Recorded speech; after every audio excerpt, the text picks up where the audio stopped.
सबसे पहले जब ये कायनात बनाई गई है तो कायनात के पहले इंसान का नाम है हज़रत आदम अलैहिस्सलातु वस्सलाम, और वो इस धरती के वो इंसान है जिनकी वल्दियत भी कोई नहीं, कोई सिलसिला वल्दियत नहीं है आगे उनके मामलात में। बस हज़रत अल्लाह ने उनको पैदा किया, हज़रत आदम पहले इंसान है इस धरती की, वो किसी की औलाद भी नहीं है। ठीक हो गया। इस पहले शख्स को भी रिसालत माब कर रब ने तारुफ करवाया, पहले शख्स को भी। मसलन हज़रत उमर की हदीस है, यह भी मुस्तदरक के हाकिम में है। हज़रत उमर रज़ी अल्लाह अन्हु फरमाते हैं अल्लाह के रसूल सल्लल्लाहु अलैहि वसल्लम ने हमें अपना और हज़रत आदम के तारुफ का वाक़या सुनाया। कहते हैं वो क्या? एक तफसीली वाक़या, मैं सिर्फ एक हदीस नकल करने लगा हूँ, झलकी देते हुए एक जुमला कहता हूँ ताकि आप अगली बात मेरी समझ पाएँ। आपने तफसील सुनी, हज़रत आदम को रब ने पैदा फरमाया, फरमाया दरख्त के करीब न जाना। हज़रत आदम से भूल हुई, दरख्त के करीब गए, अम्मा हव्वा हज़रत आदम को रब ने ज़मीन पे भेजा। सुनी हुई है ना तफसील। जब ज़मीन पर आए हैं, इस बारे में इसराइली रिवायात है कि 300 साल तक दुआएं मांगी हैं। कितनी दुआएं मांगी हैं? कुरान करीम कहता है फतलक्का आदम मिर रब्बिही कलिमात, कलिमतुन नहीं, कलिमात प्लूरल जमा का सीगा है। कई दुआएं मांगी हैं। कुछ दुआएं कुरान में है, कुछ दुआएं फरमान में है। कुरान करीम में क्या है? रब्बना ज़लमना अनफुसना व इल्लम तगफिर लना व तरहमना लनकूनन्न मिनल खासिरीन। रब, आपने हमें हमारी भूल की माफ़ी न दी ना, हम नुकसान उठाने वालों में से हो जाएंगे। अल्लाह रब्बुल इज़्ज़त से दुआ हो रही है, जवाब नहीं आ रहा। रिसालत माब अलैहिस्सलातु वस्सलाम की हदीस हज़रत उमर लाए। हज़रत उमर फरमाते हैं हमें हमारे पाक पैगम्बर ने बात बताई कि जवाब हज़रत आदम को कब आया। हज़रत उमर कहते हमने पूछा या रसूल अल्लाह कब आया? तो गोया हुज़ूर पाक ने फरमाया जब उनकी ज़ुबान पर ज़िक्र मुस्तफ़ा आया। जी वो कैसे? तो दुआ मांगते मांगते एक दिन यूं दुआ के अल्फाज पढ़ दिए, अल्लाहुम्मा इन्नी अस्अलुका बिहक्कि मुहम्मदिन अन तगफिर ली। मौला, मुझे मोहम्मद मुस्तफ़ा सल्लल्लाहु अलैहि वसल्लम के वसीले से मेरी भूल की माफ़ी दे दे। सवाल हुआ, अब तक जवाब कोई नहीं। अब फौरन पूछा या आदम कैफ अरफ्त मुहम्मदम वलम अखलुकहु। फौरन अल्लाह की तरफ से जवाब, ए आदम, हुज़ूर पाक अलैहिस्सलाम को कैसे जानते हो? अभी तो मैंने इसे पैदा करके दुनिया में नहीं भेजा। अल्लाह आलिमुल गैब व शहादा है, अल्लाह के इल्म में है एक एक चीज़। अल्लाह को पता है आदम अलैहिस्सलाम क्यों कह रहा है, लेकिन इजहार रुतबा मुस्तफ़ा की वजह से रब्बे करीम ने पूछा, वरना अल्लाह का इल्म क्या है? वयअलमु मा फिल बर्रि वल बहरि वमा तस्कुतु मिन वरक़तिन इल्ला यअलमुहा। कुरान कहते हैं इस पूरी ज़मीन में, इस पूरे समंदर में क्या है अल्लाह ताला को पता है। कैसे पता है? कि वमा तस्कुतु मिन वरक़तिन, मिनल वरक़ा नहीं है, मिन वरक़तिन, इस ता के नीचे दो ज़ेर है, इसे तनवीन तनकीर कहते हैं। फरमाया दुनिया में किसी दरख्त का कोई पत्ता गिरता है अल्लाह को पहले पता होता है। नकरा की बात की है, मिन वरक़तिन, मारिफा की बात नहीं की। ये रब्बुल इज़्ज़त का इल्म है। वला हब्बतिन फी ज़ुलुमातिल अर्ज़ि वला रत्बिन वला याबिसिन इल्ला फी किताबिन मुबीन का रब्बे करीम का इल्म है। कोई खुश्की की चीज़, कोई तरी की चीज़, ये पहले अल्लाह को पता होता है। ये इल्म है रब का। इसके बावजूद भी अल्लाह पूछते हैं या आदम कैफ अरफ्त मुहम्मदन वलम अखलुकहु। हुज़ूर पाक अलैहिस्सलाम का तारुफ तुझे कैसा हुआ? क्यों पूछ रहा है? इनका जिक्र कैसे? अब देखें, इतने अरसे से जवाब ना आए और अब जवाब आ जाए तो बंदे की उम्मीद कितनी मज़ीद मजबूत हो जाती है। अब हज़रत आदम और अम्मा हव्वा ने इसकी वजह पेश की कि अल्लाह हमें तारुफ कैसे हुआ? लम्मा खलक़तनी बियदिक। हज़रत अम्मा हव्वा की भी पैदाइश से पहले की बात हज़रत आदम कर रहे हैं। अम्मा हव्वा तो जन्नत में जाकर उनकी पसली से पैदा हुई है ना। हज़रत आदम अम्मा हव्वा की वक्त की बात नहीं कर रहे। फरमा रहे हैं अभी तो हव्वा भी पैदा नहीं हुई थी जब मुझे आपने पैदा फरमाया और पैदा फरमा कर मुझे अपने सामने ठहराया। वनफ़ख़्त फ़िय्या मिन रूही, जब मुझ में आपने रूह डाली। फ़रफ़अतु रासी, मैंने सर उठाया और अपनी आंखों से देखा। फ़रअयतु अला क़वाइमिल अर्श मकतूबा, आपके अर्श पे इबारत लिखी हुई थी, ला इलाहा इल्लल्लाह मुहम्मदुर रसूलुल्लाह। ये जो हदीस पाक है, ये क्या बता रही है कि हुजूर पाक का तारुफ कब से है, हुजूर की जान और पहचान कब से है। फरमाया जब रूह आई फौरन देखा, अभी तो जन्नत गया नहीं, अभी तो जाकर बीवी की पैदाइश हुई नहीं, अभी तो इस धरती पे दूसरा कोई इंसान पैदा हुआ नहीं। रूह आई, पहली जियारत अर्श पे अल्लाह की हुई, अल्लाह के नाम के साथ रसूलुल्लाह की नाम हुआ। एक जुमला मैं कहता हूँ, इस हदीस पाक को हम कई दलाइल पे फिट करते हैं। वसीला भी यहाँ से, इसी तरह रिसालत मआब अलैहिस्सलाम के हवाले से दुआ में मजीद बंदे को बरकत मिले, वो भी यहाँ से। हजरत आदम अलैहिस्सलाम अव्वल इंसान है इस धरती के, यहाँ से हदीस पाक से इस्तदलाल में तायद मिल जाएगी। एक मसला और भी निकला, वो क्या है कि नबी जो है ना वो अल्लाह का शागिर्द होता है।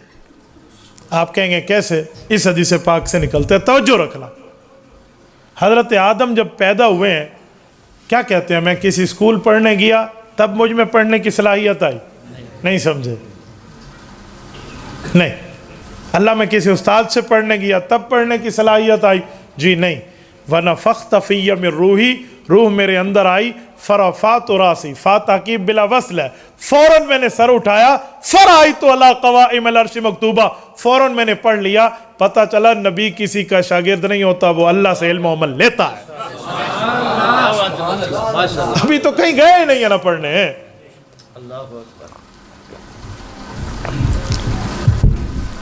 एक इस्मत अंबिया, ये पांचवा नजरिया भी यहां से साबित, और जिसके लिए मैंने बात चलाई है वो क्या है कि दुनिया में बच्चा आता है तो पहचाना जाता है, पहले नहीं। रसूलुल्लाह ऐसे नहीं है, आए तो पहचाने जाएं। कायनात बनी और सजी है तो रिसालत में आपका तारुफ हुआ है, ये पहले इंसान को तारुफ हो गया। अच्छा, रब्बे करीम ने क्या जवाब दिया? फरमाया या आदम गफरतु लक, ए आदम मैंने तेरी भूल की तुझे माफ़ी दे दी। वलौला मुहम्मदुन लमा खलक़तुक, लेकिन ये बात याद रखना, अगर यही नामे नामी इसमें ग्रामी वाली शख्सियत ना होती मैं तुम्हें भी पैदा न करता। ये हदीस पाक क्या बता रही है कि रसूलुल्लाह वजह तख्लीक कायनात है। मैं एक बात अर्ज़ करने लगा हूँ, जब हम ये हदीस पाक पेश करते हैं ना, हमारे कुछ साथियों को हदीस पर इश्काल करने का कोई शौक़ चढ़ा हुआ है।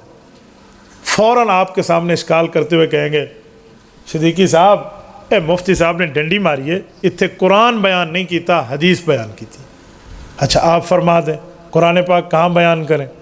कहते 27वें पारे के दूसरे सफ़े पे है, वमा खलक़तुल जिन्न वल इंसा इल्ला लियअबुदून, कि कायनात तो इबादत खुदा की वजह से पैदा हुई है, हमने जिन और इंसानों को इबादत के लिए पैदा किया।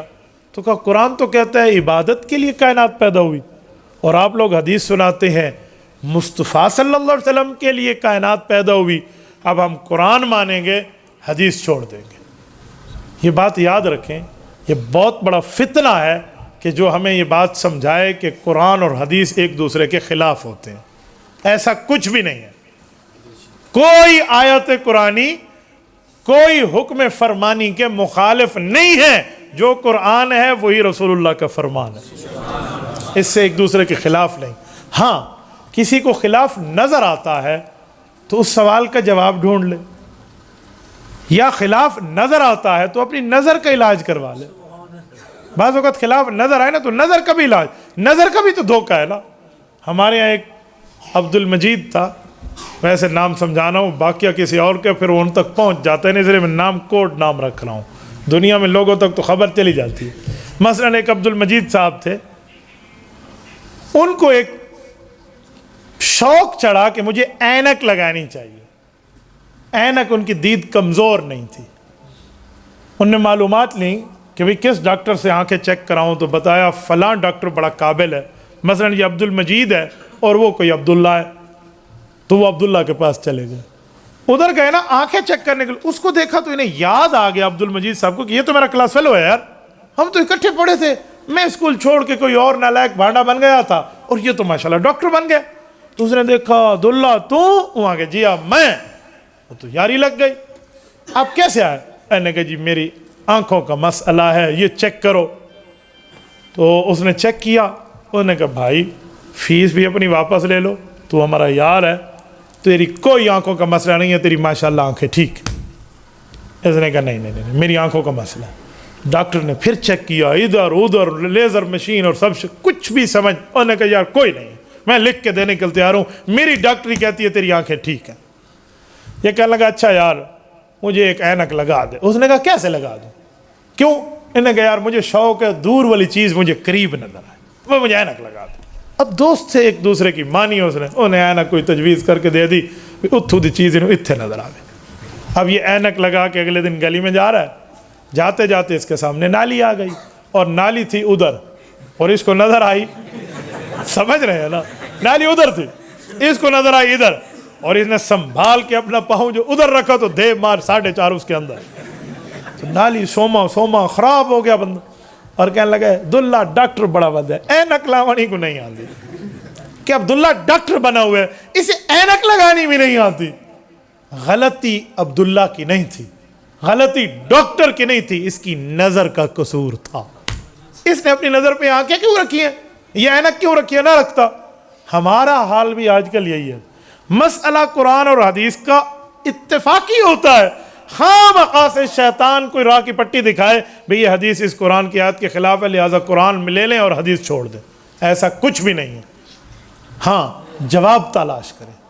सवाल है कि कुरान करीम में है कायनात बनी है, अल्लाह ताला फरमाते हैं इबादत खुदा के लिए मैंने कायनात बनाई है, और हदीस पाक कहती है कायनात बनी है उसकी वजह आमद मुस्तफ़ा है। तो इबादत खुदा वजह है या आमद मुस्तफ़ा वजह है?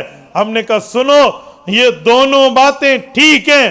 क्यों? जब कोई चीज मारज़ वजूद में आती है उसका एक सबब होता है, उसकी एक वजह होती है, सबब और होता है, वजह और होती है। मैं आपके सामने बैठा हूं, कोई पूछे आप लखवाल चकवात में क्यों आए, मैं कहूं मौलाना सिद्दीकी की दावत पर आया हूं। आप बाहर जाएं, कोई आपसे पूछे मुफ्ती अब्दुल वाहिद कुरैशी क्यों आया, आप कहेंगे तकरीर करने के लिए आया। एक बंदा कहे भाई ये दो बातें कैसी हो गई, मौली साहब से पूछा, उन्होंने कहा जी उन्होंने दावत दी है। लोगों से पूछा, उन्होंने कहा नहीं तकरीर के लिए आया है। वजह क्या है? जो अक्लमंद होगा वो कहेगा भाई ये दोनों बातें एक दूसरे के अपोजिट नहीं है, मुखालिफ नहीं है, खिलाफ नहीं है, दोनों बातें सच्ची हैं। आने का सबब, आने की वजह अलग अलग है। आने की वजह मौलाना का, आने का सबब मौलाना की दावत देना है, यहां आने की वजह लोगों को बयान करना है। वजह और होती है, सबब और होता है। तो मैंने कहा इस कायनात बनने का सबब मुस्तफा की जात है, इस कायनात बनने की वजह अल्लाह की इबादत है। इबादत खुदा भी ठीक है, आमद मुस्तफा भी ठीक है,